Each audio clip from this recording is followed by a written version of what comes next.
our first guest tonight is reminding voters that Biden is promising to let the Trump tax cuts expire, which means higher taxes for anyone making under $400,000 a year, something Biden promised would never happen. That leads me to this interesting admission from the managing director of the International Monetary Fund, or IMF.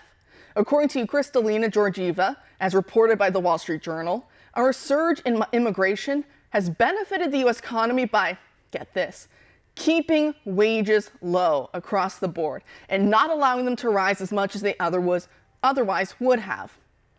I know. Imagine bragging about that on the world stage, as if that's helping us any, as Americans suffer a severe unaffordability crisis under Biden inflation.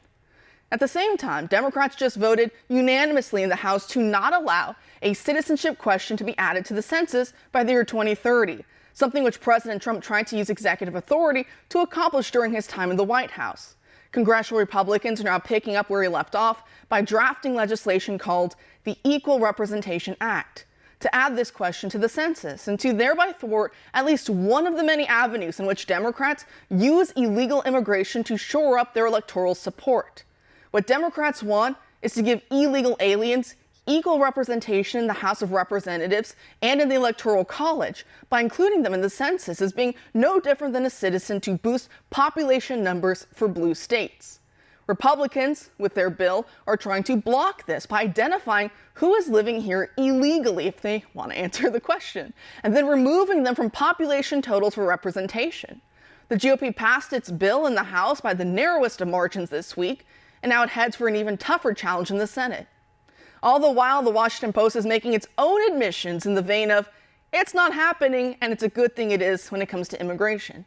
Take a look at this headline. Non-citizen voting is rare. Republicans are focusing on it anyway. Wait, I thought that was a conspiracy theory, even though that's exactly what New York is fighting a court battle to allow.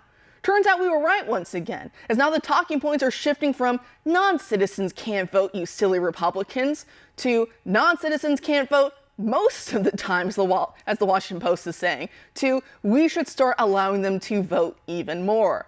Because as you know, San Francisco also just recently elected a non-citizen to serve on an election committee. So you know where that's headed.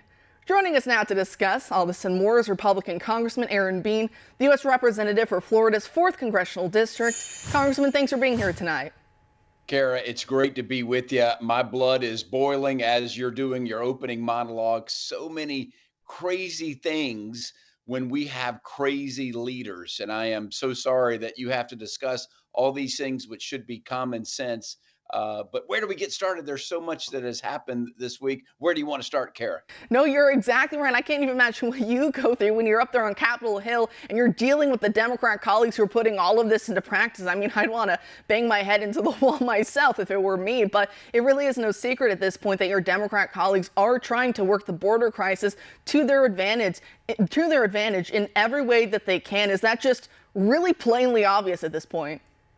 No, Kara, you were spot on. And it seems like every conspiracy theory has always come true. So yes, they are exploiting the southern border after denying it. Now they make no bones about it. Everybody's welcome. There is no border. I've been to the border twice, Kara, and when you go, you see that there's no border. You walk across, you're whisked away in a white van that takes you to the processing center. You're given all kind of goodies, including an ID, which will allow you to get illegal alien goodies. And then you're whisked away on a jet. Where do you want to go in the United States? Or do you want a bus ride to be close? And then to add insult to injury, they want to count these illegals in the census. This is where common sense, and this is why we call it crazy town, because common sense has flown out the window. Where you just saw it, you just reported it, every Democrat voted against it. We want census, we want representation to be for American citizens, and they don't. I'm going to tell you how this thing ends. It's like a nightmare, Kara. If we don't get Donald Trump into the White House, what's going to happen in the next 4 years? And you heard it from Aaron Bean, little old Aaron Bean first.